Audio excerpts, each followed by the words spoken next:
Hello दोस्तों, good morning. कैसे आप लोग? आशा है कि आप लोग बहुत अच्छे होंगे। चलिए दोस्तों, आज बात करते हैं यूपीएससी का। आज का जो टॉपिक आपका रहेगा पीटी और मेंस में, आज हम टॉपिक बात करेंगे जो थोड़ा सा कल छूट गया था, इकोनॉमिक्स। उसके बाद हम बात करेंगे पॉलिटी पे। तो आज के जो आपका इकोनॉमिक्स में हमें क्या क्या पढ़ना है, एक बार फिर से मैं रिकॉल कर दूं जो कुछ कल बताया था। हमने बात किया था इकोनॉमिक्स पे। अब इकोनॉमिक्स में हमें क्या क्या पढ़ना था, हमने कल बात किया था माइक्रो इकोनॉमिक्स, MICRO। दूसरा माइक्रो, MACRO। तीसरा उसके बाद हमने पढ़ा था इंडियन इकोनॉमिक्स, इंडियन इकोनॉमिक्स। उसके बाद नेक्स्ट हमने पढ़ा था इंटरनेशनल इकोनॉमिक्स, इंटरनेशनल इकोनॉमिक्स। दोस्तों, बड़ी समस्या ये है कि पेन की गर्मियों में सूख जाते हैं आजकल। इकोनॉमिक्स। उसके बाद बैंकिंग इकोनॉमिक्स, बैंकिंग इकोनॉमिक्स। उसके बाद आपका आता है स्टैटिक्स इकोनॉमिक्स, उसके बाद मैथमेटिक्स इकोनॉमिक्स। उसके बाद नेक्स्ट आपका SDG या SD बोलते हैं, सस्टेनेबल डेवलपमेंट इकोनॉमिक्स। उसके बाद ह्यूमन इकोनॉमिक्स, ह्यूमन इकोनॉमिक्स। उसके बाद इंडस्ट्रियल इकोनॉमिक्स, इंडस्ट्रियल इकोनॉमिक्स। उसके बाद एग्रीकल्चर इकोनॉमिक्स,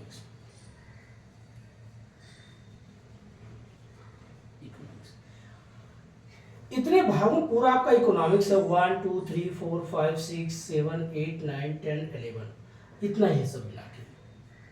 अब आपको जो आप लोग पढ़ते होंगे, सिर्फ पता क्या पढ़ते हैं, जो 11th 12th में पढ़ाया जाता है आपको माइक्रो और मैक्रो, उसके बाद इंडियन इकोनॉमिक्स, बस इतना ही पढ़ाया जाता है। आपको इंटरनेशनल इकोनॉमिक्स नहीं बताया जाता, ना बैंकिंग, ठीक थोड़ा बहुत गाइड कर दिया जाता है। Statics economics, mathematics economics, SDG, human economics, industrial economics, agricultural economics. आज का टॉपिक क्या क्या रहेगा, जो कल हमने बात इस पे कर लिया था, माइक्रो, इंडियन और इंडस्ट्रियल, इंटरनेशनल, बैंकिंग। आज हम बात करेंगे स्टैटिक्स इकोनॉमिक्स। अब स्टैटिक्स इकोनॉमिक्स क्या होता है, अगर आपने कभी पढ़ा होगा डेटा आप पढ़े होंगे, types of data, primary data क्या है, सेकेंडरी डेटा क्या है, मेजर ऑफ सेंट्रल टेंडेंसी क्या है, केंद्रीय प्रवृत्ति की मापे क्या है, जिसमें आप मीन क्या है, मीडियन क्या है, मूड क्या है, फिर उसके बाद अर्थमेटिक मीन क्या है, जियोमेट्रिक मीन क्या है, हार्मोनिक मीन क्या है। नेक्स्ट उसके बाद आप पढ़ते समय मीन के बाद मीडियन, फिर मूड, इनका भी अलग अलग फार्मूला लगता है। इंडिविजुअल में क्या होगा, डिस्क्रीट सीरीज में क्या होगा, कंटिन्यूअस सीरीज में क्या होगा। देन उसके बाद इसी में आप स्टैटिस्टिक्स इकोनॉमिक्स पढ़ते हैं, डिस्पर्सन क्या है, रेंज क्या है, कोएफिशिएंट ऑफ रेंज क्या है, उसके बाद आपका स्टैंडर्ड डिवीजन क्या है, क्वार्टर डिवीजन क्या है और वेरिएंस क्या है। नेक्स्ट उसके बाद इसमें आप पढ़ते हैं रिसर्च भी टॉपिक आता है आपका स्टैटिस्टिक्स इकोनॉमिक्स में, कि रिसर्च में पॉजिटिविज्म क्या, पॉजिटिविस्टिक क्या है, प्लस आपका फिर इसी में आपको सैंपलिंग क्या है, प्रोबेबिलिटी क्या है, नॉन प्रोबेबिलिटी क्या है। नेक्स्ट उसके बाद इसी में आप पढ़ते हो हाइपोथेसिस क्या है और एनोवा टेस्ट क्या है। ये सब मिलाकर के आपको बनता है कौन सा, स्टैटिस्टिक्स इकोनॉमिक्स। नेक्स्ट तो मैथमेटिक्स इकोनॉमिक्स। मैथमेटिक्स इकोनॉमिक्स जैसे फैक्टोरियल क्या है, परम्यूटेशन क्या है, कॉम्बिनेशन क्या है, सैंपलिंग क्या है, सेट फंक्शन क्या है, रिग्रेशन क्या है, इंटीग्रेशन क्या है, ये बेसिक चीज आपका किसमें आता है, मैथमेटिक्स इकोनॉमिक्स में। नेक्स्ट उसके बाद SDG, जिसको बोलते हैं sustainable development goal. Sustainable development goal क्या होता है कि जो भी हम विकास करें, सतत विकास होना चाहिए। जैसे अगर आप मान लीजिए कभी काल देखते हो एक पेड़ काट देते हैं, तो कम से कम उस पेड़ काटने से पहले आप 100 पेड़ लगाओ, छोटा छोटा 100 पेड़ लगाओ। जब तक वो 10 साल 20 साल में उतने पेड़ तैयार नहीं तो तब तक इस पेड़ की कटाई मत करो। अर्थात विकास करो, मगर पर्यावरण को ध्यान में रखते हुए। वैसे आपको नदी को ध्यान में रखना पड़ेगा, जल को भी ध्यान में रखना पड़ेगा, वाटर रिचार्ज, जो आपका वाटर रिचार्ज होता है उसको ध्यान में रखना पड़ेगा, प्लस इन्वायरमेंट के साथ साथ आपको एग्रीकल्चर जो आपका पार्ट है उसको ध्यान में रखना पड़ेगा। कभी भी जब भी आप देश में विकास करो तो हर एक पॉइंट को ध्यान में रखना पड़ता है, और सभी पॉइंट को जब ध्यान में रखते हुए विकास करेंगे उसी बोला जाता है सतत विकास। अब चाहे आपका एनवायरनमेंट हो, चाहे मानव हो, चाहे एजुकेशन हो, इंडस्ट्रियल सेक्टर हो, एग्रीकल्चर सेक्टर हो, या ग्लोबल जो आपका ट्रेड करते हैं, व्यापार करते हैं, ये सब आपके से जुड़ा होता है sustainable development economics. Human economics, human मतलब मानव, या तो स्किल्ड पर्सन होगा या तो अनस्किल्ड पर्सन होगा, दो प्रकार के होंगे। स्किल्ड पर्सन जो होगा वो क्या करेगा, डॉक्टर है, इंजीनियर है, टीचर है, प्रोफेसर है, एक प्रकार से देश को बेहतर बनाएगा, स्किल्ड पर्सन हो गया। नॉन स्किल्ड पर्सन लेबर है, मजदूर है, उनका भी योगदान है। रियल एस्टेट में बिल्डिंग कंस्ट्रक्शन का काम चलता है तो हमें लेबर की जरूरत पड़ता है, या खेतों में काम पड़ता है, कटाई कराना पड़ता है, गुड़ाई कराना पड़ता है तो लेबर की जरूरत पड़ता है। इसलिए दो प्रकार से हम ह्यूमन इकोनॉमिक्स पढ़ते हैं। लेकिन ह्यूमन इकोनॉमिक्स में कुछ हम पढ़ते हैं HDI, ह्यूमन डेवलपमेंट इंडेक्स। अब इस इंडेक्स के आधार पे आप अलग अलग सा पैमाना है। जैसे पूछा जाए तो भारत को ह्यूमन डेवलपमेंट में एजुकेशन का क्या रैंक है, हेल्थ का क्या रैंक है, हैप्पीनेस का क्या रैंक है, ये सब पॉइंट किससे आता है, आपका HDI, ह्यूमन डेवलपमेंट इंडेक्स। और ये हर साल इसका रैंक बदलता रहता है, कभी 5 साल, कभी 10 साल, कभी 1 ईयर, इस पे रैंक बनता रहता है। अगला होता है इंडस्ट्रियल इकोनॉमिक्स। इंडस्ट्रियल इकोनॉमिक्स होता है जो आप व्यापार करते हैं, ट्रेड करते हैं, चाहे लघु उद्योग हो, चाहे दीर्घ उद्योग हो, चाहे शॉर्ट टर्म का हो या चाहे लॉन्ग टर्म का हो।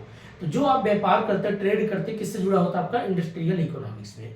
इसमें अलग अलग बोला गया कि भाई 2 लाख पे, 50 लाख पे, 1 करोड़ पे या 10 करोड़ पे, उसी हिसाब से उनका एक रैंक दिया गया, कौन दीर्घ इंडस्ट्रियल होगा, कौन लघु उद्योग होगा, उस पर बात करता है।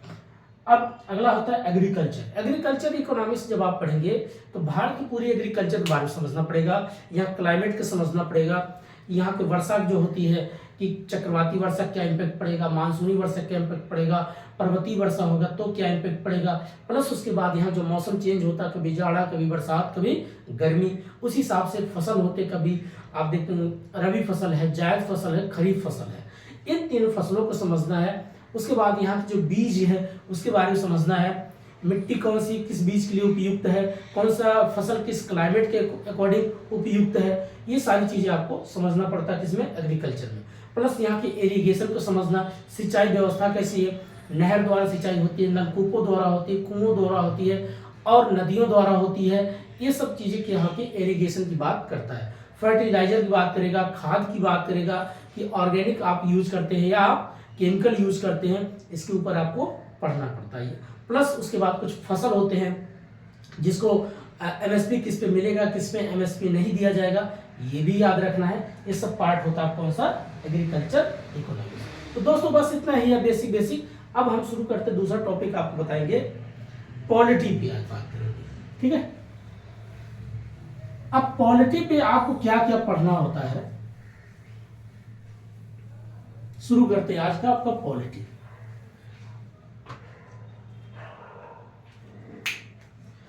पहले समझाते थे बेसिक टर्म क्या रहेगा। भारतीय संविधान को बनाने में 2 साल 11 महीना 18 दिन लगा। अब एक लोग कहेंगे इतना दिन क्यों लगा, देखिए भारत जैसे देश में यहाँ कास्टिज्म, रिलीजन, जो आपका रिलीजन मतलब धार्मिक, एरिया वाइज, क्षेत्रवाद, भाषावाद, लैंग्वेज को लेकर के काफी यहाँ पर डाइवर्सिटी है। तो हर एक पहलू को लेकर के डिबेट चलती थी। उस डिबेट पे इसलिए चला भाई अगर जो किसी के हित की बात किया जाएगा, किसका लाभ होगा, किसका नुकसान होगा, हर एक पहलू को ध्यान में रखते हुए डिबेट होता था कि अगर ये आर्टिकल इसमें जोड़ेंगे तो इसका क्या फायदा होगा, क्या इसका नुकसान होगा, और कभी इस पे अमेंडमेंट भी किया जाएगा तो आने वाले फ्यूचर को ध्यान में रखते हुए इस पे संशोधन किया जा सकता है। इसलिए संविधान को बनाने में 2 साल 11 महीना 18 दिन लग गया और 26 नवंबर 1949 को बनकर कंप्लीट हुआ और 1950 इसको लागू कर दिया गया। आइए बात करते क्या क्या इसमें पढ़ना पड़ता है, जो कि पॉलिटी में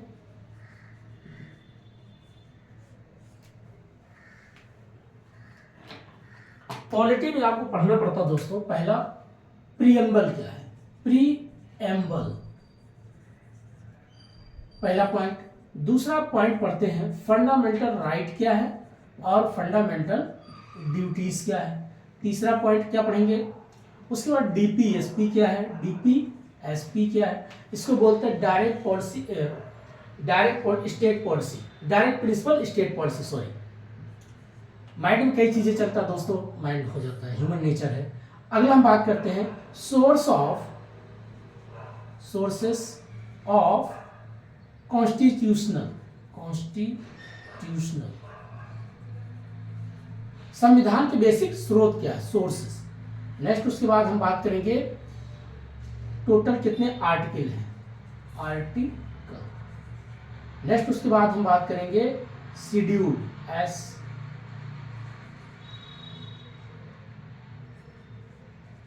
कितनी इसमें अनुसूचियां हैं। नेक्स्ट बात करेंगे इसमें पार्ट, कितने इसमें भाग हैं।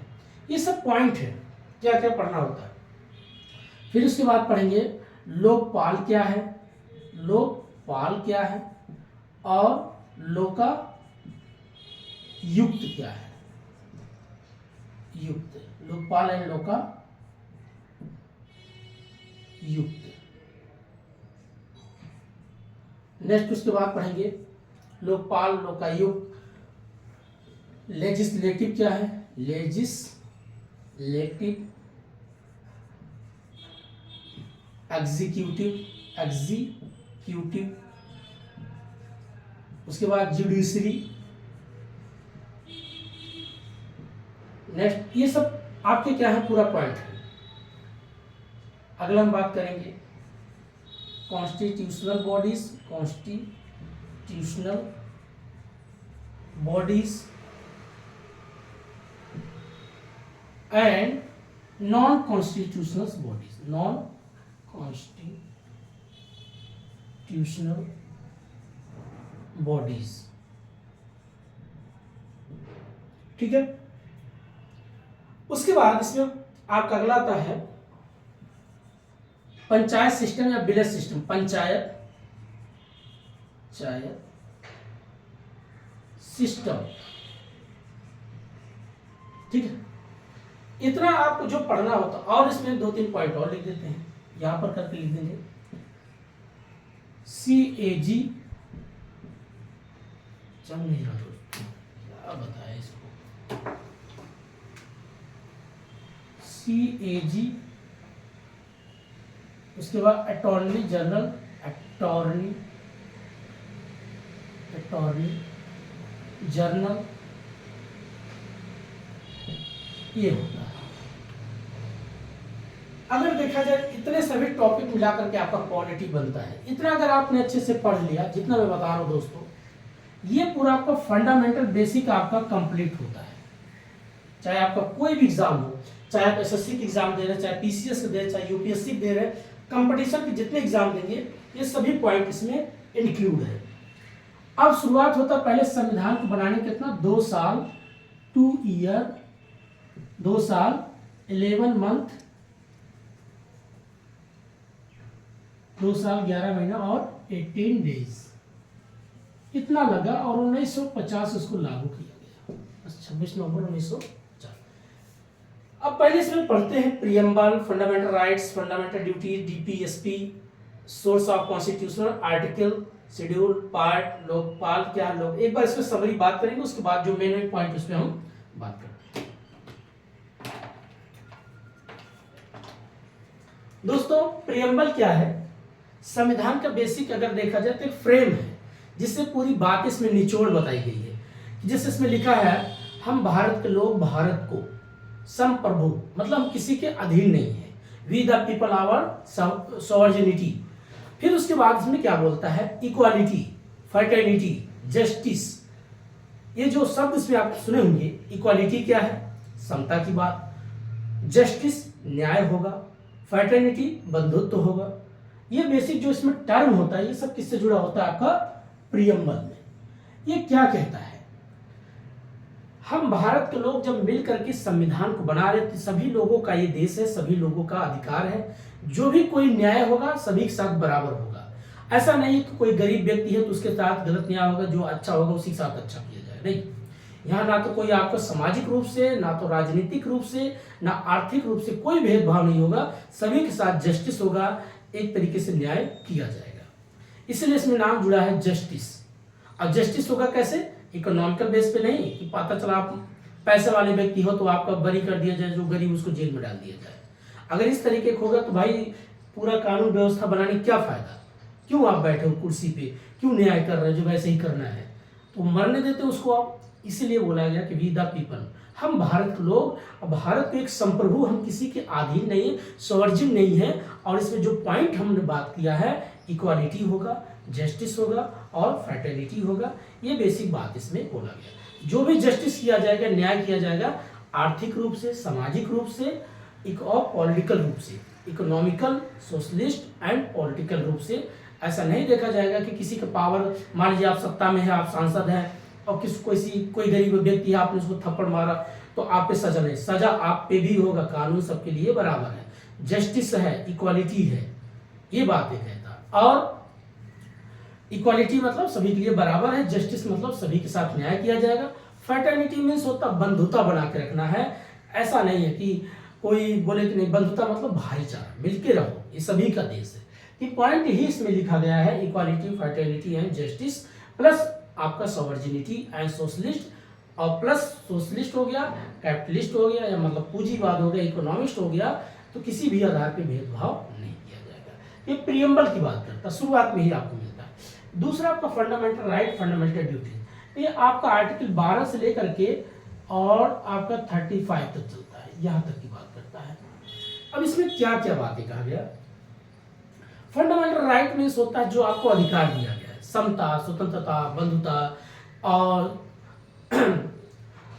कभी जैसे कि आपके साथ कोई भेदभाव किया जाता है, या कोई आपको मारता है, कोई सताता है, तो वहां पर एक बोला जाता है आपके जो विरुद्ध होता है, कार्रवाई किया जाता है, तो उसके लिए भी आपको राइट दिया जाता है, आपका अधिकार दिया जाता है। इस प्रकार से आपको फंडामेंटल राइट क्या कहता है कि स्वतंत्रता है, आप फ्रीडम हो, इक्वालिटी है, सभी के साथ समता की बात करता है। तो समता, स्वतंत्रता, बंधुता, बंधुता मतलब भाईचारा। दूसरा बलात् श्रम, किसी का ऐसा नहीं किसी पे दबाव डाल करके उसको बदबू मजदूर बनाया जाए। अगला शिक्षा और संस्कृति का अधिकार, और संवैधानिक निकाय। काफी पॉइंट इसमें इंक्लूड होता है फंडामेंटल राइट। फंडामेंटल ड्यूटीज क्या कहता है, अगर आपको किसी चीज का राइट दिया गया, जैसे एजुकेशन का राइट दिया किसी कॉलेज में पढ़ने का, तो आपका ड्यूटीज बनता है कि टेबल कुर्सी तोड़ने का भी अधिकार नहीं, ये आपका ड्यूटी है, टूटना नहीं चाहिए। अगर आप किसी बाग बगीचे में घूमने का आपको राइट दिया है, तो आपको वहीं ड्यूटीज बनता है, गंदगी फैलाने का नहीं। अगर देश का कोई आपका नेशनल, कोई आपका चाहे जो भी है, चाहे आपका फ्लैग, चाहे झंडा हो, चाहे कोई पशु हो, या चाहे कोई वृक्ष हो, अगर आपका राइट उसको देखने का आपका ड्यूटीज बनता है, उस पर किसी प्रकार का हानि ना पहुंचाए। ये बात है आपका फंडामेंटल राइट और फंडामेंटल ड्यूटीज में कहा गया है। और उसमें जो पॉइंट है दोस्तों, बहुत डीपली अगर अंदर जाएंगे तभी आप कंफ्यूज हो जाओगे। जिसमें समता क्या, समता मतलब सभी के साथ बराबर की बात होना चाहिए, समता हो, स्वतंत्रता हो। स्वतंत्रता मतलब जैसे अपनी बात बोलने का सबको अधिकार है, right to speech, right to equality, right to justice, वही वाली पॉइंट आपका जो प्रियम्बल में, वही पॉइंट यहाँ उसको एक पूरा फ्रेम में दर्शा दिया गया है। नेक्स्ट उसके बाद करते हैं डीपीएसपी। ये 36 से लेकर के, अभी एक समरी बात करें, 36 से लेकर के 51 तक की बात करता है। ये क्या कहता है, DPSP direct principle state policy.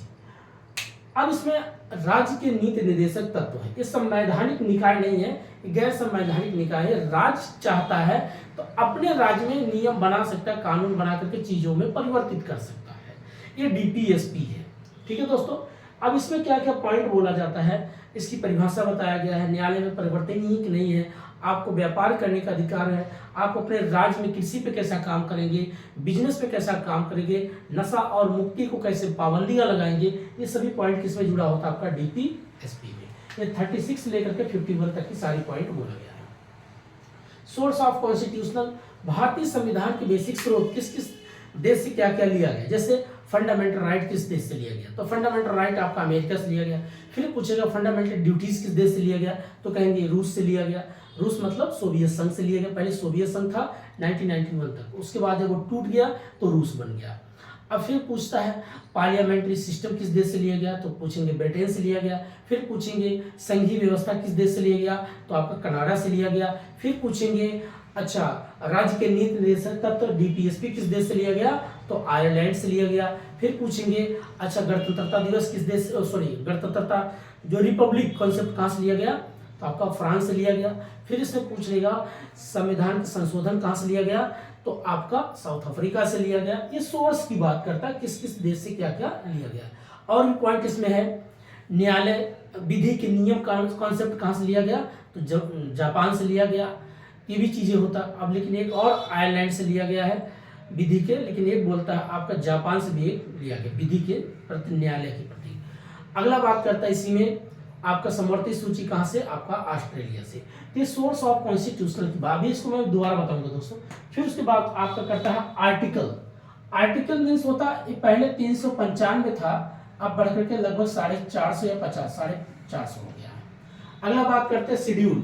पहले कितना था, 8, आज कितने हो गए हैं, 12।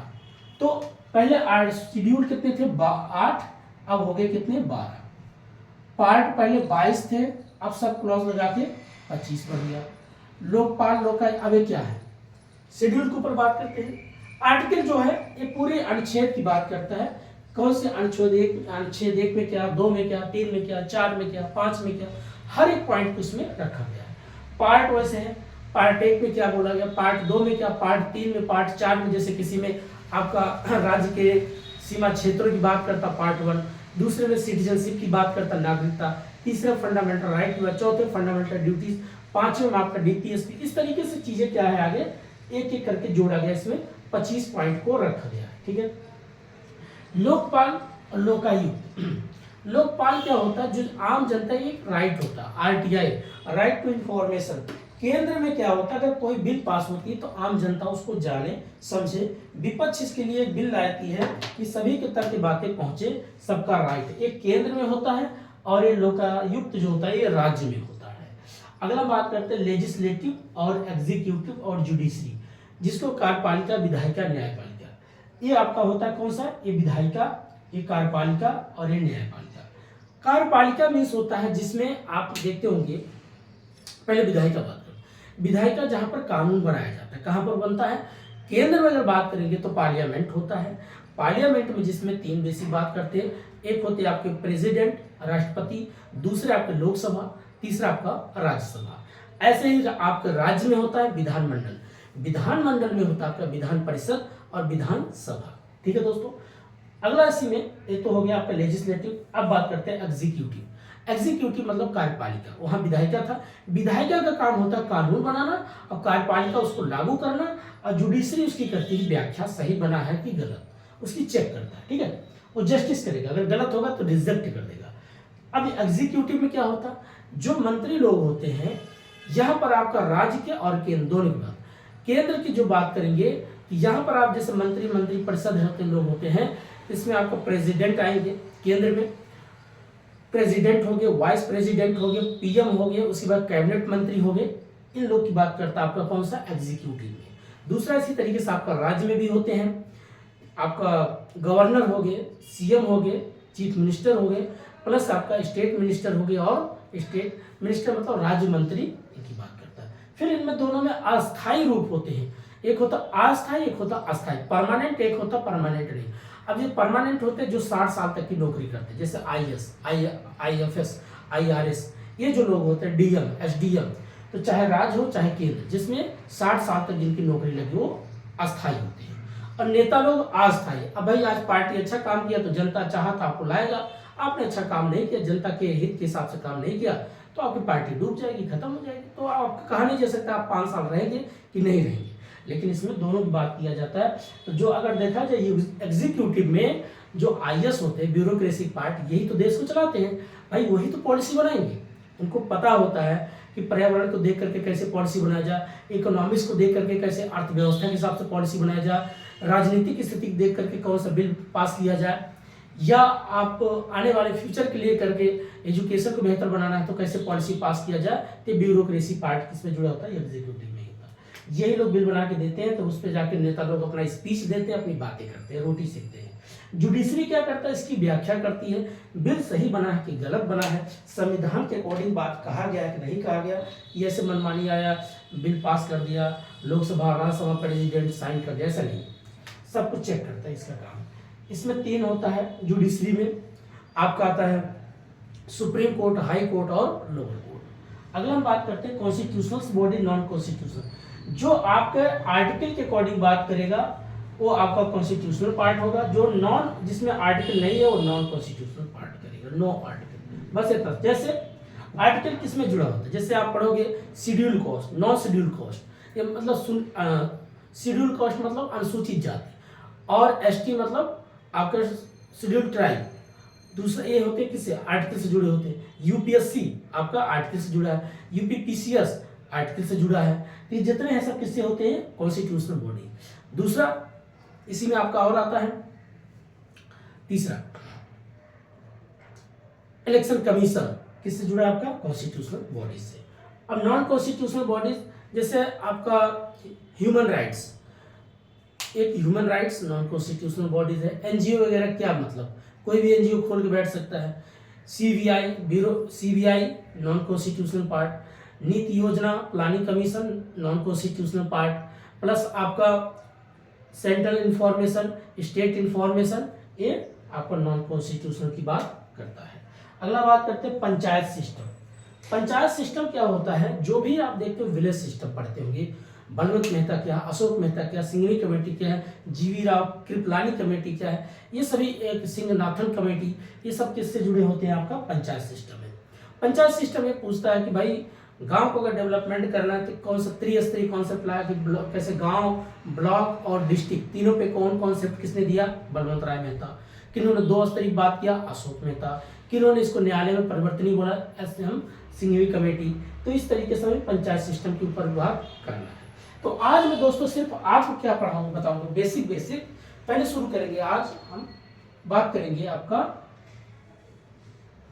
शेड्यूल पे बात करेंगे, जो क्वेश्चन यहाँ से पूछता है। पहले आज सिर्फ 12 शेड्यूल के ऊपर बात करेंगे, इसमें जो 12 है एक एक करके समझाएंगे।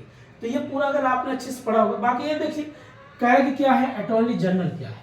कैग करता सीएजी होता है, जो चार्टर्ड अकाउंटेंट होते हैं, वो गवर्नमेंट इनको रखती है, वो गवर्नमेंट की जितनी बैलेंस शीट उसको चेक करते, जांच करते हैं, इनका काम है। अटॉर्नी जनरल क्या करता है, न्याय करता है, चेक करना। इनका भी केंद्र के हिसाब से एक वकालत के रूप में रखे जाते हैं। ये भी एक मान लीजिए कोई गरीब व्यक्ति है तो अटॉर्नी जनरल ही क्या करता है, उनके अपने तरफ से, एक मिनट दोस्तों, आवाज आना शुरू हो जाती है। दोस्तों इसकी पिक्चर क्वालिटी ठीक नहीं आ रही, कोई बात नहीं, बस आज अपना इतना ही बताऊंगा आपको। पहले बेसिक चीज 12 अनुसूचियां। पहली अनुसूची क्या होती है, जिसमें राज्य के नाम उसके क्षेत्र की बात करता है।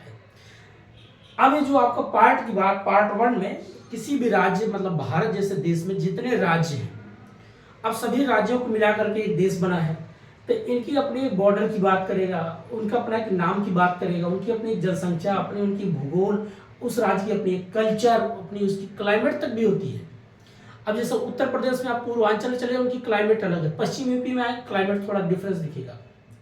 अब उसकी अपनी क्लाइमेट है, उसकी अपनी जनसंख्या, अपनी उसकी भूगोल है, उसकी अपनी कुछ नदियां हैं, उनकी अपनी कुछ भाषा है, उनकी कुछ अपनी कल्चर है।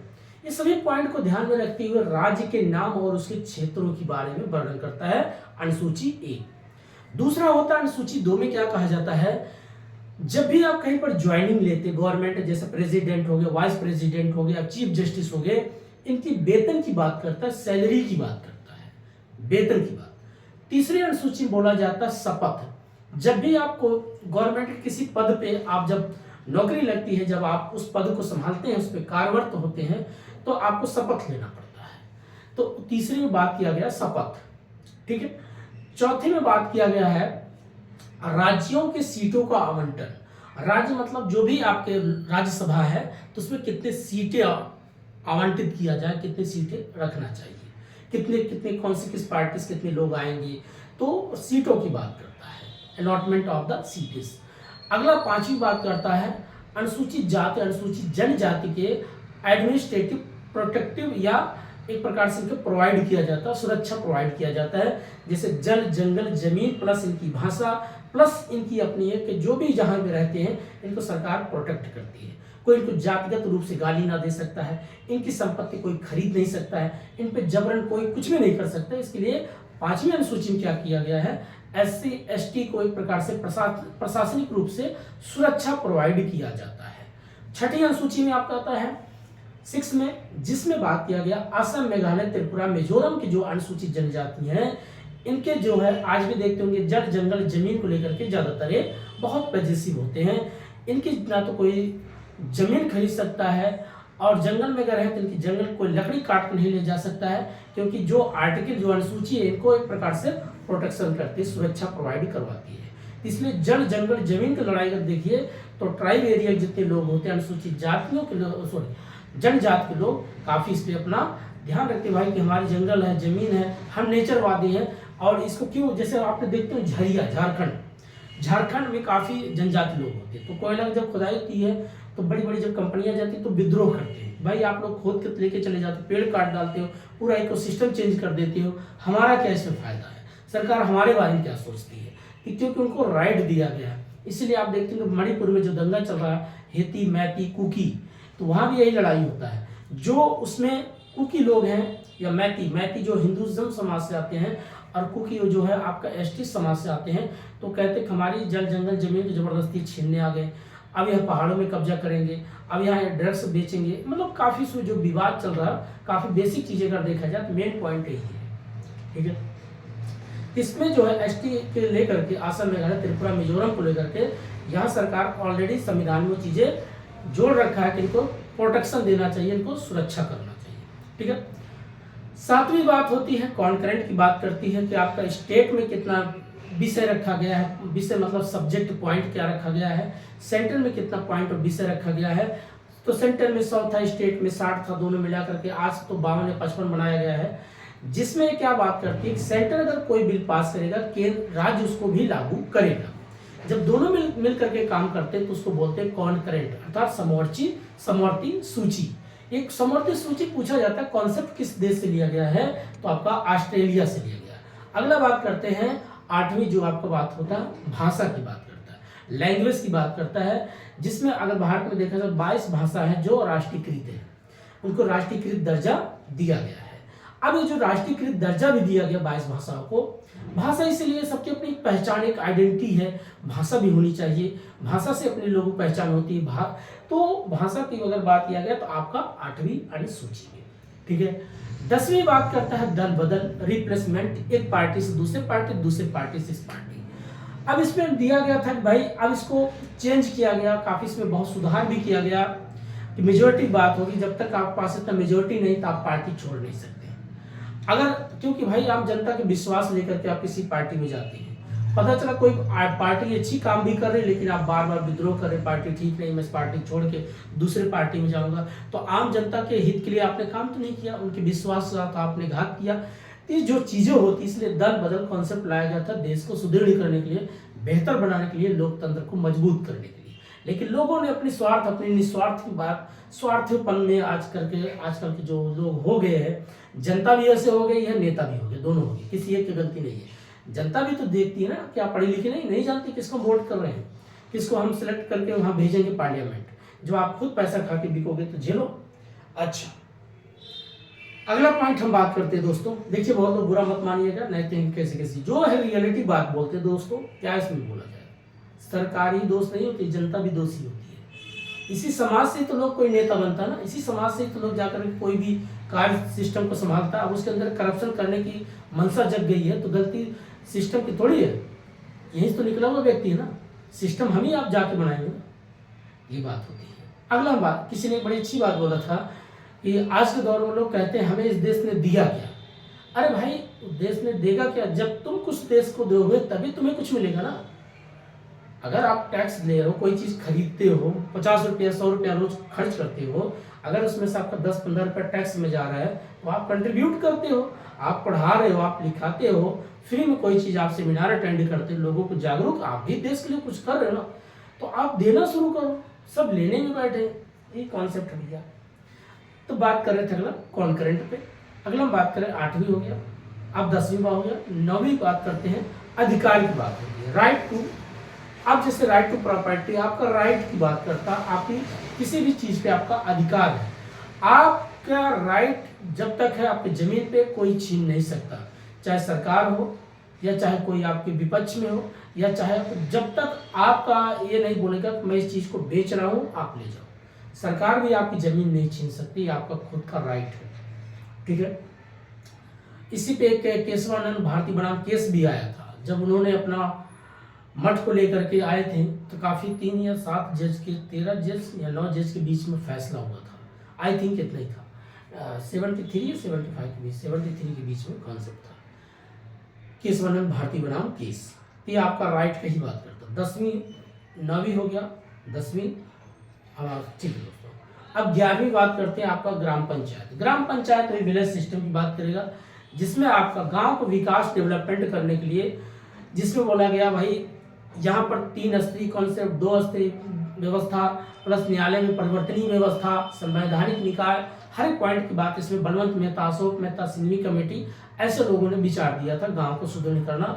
1992 में लाया गया था, बैरसा में संविधान संशोधन था, ये बेसिक कॉन्सेप्ट लाया गया था।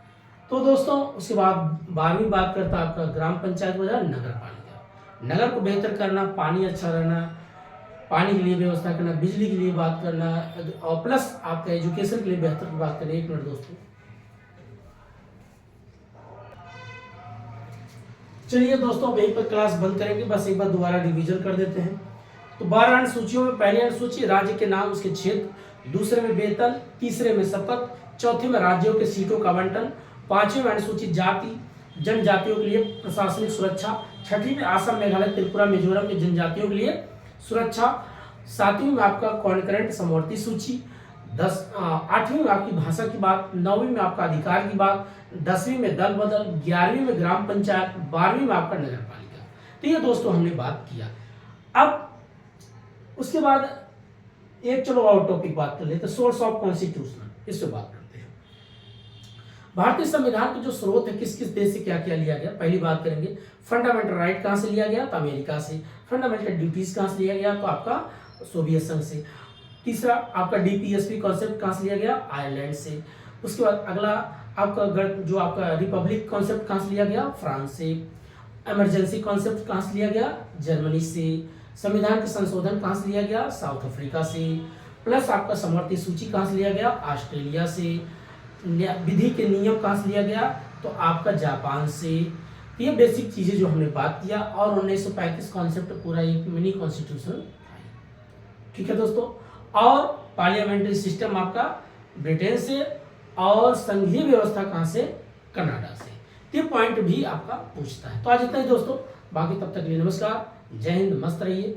चीजें इतना है, आप लोग इसको बार बार रिवीजन करेंगे, पढ़ेंगे, आप सीखते कुछ है नहीं दोस्तों। जितना आप पढ़ेंगे, जितना आप रिवीजन करेंगे, जैसे मैं बोलता हूँ ऐसे आप भी बोलना सीख जाओगे। तो आज इतना ही, तब तक के लिए नमस्कार, जय Hind, thank you very much.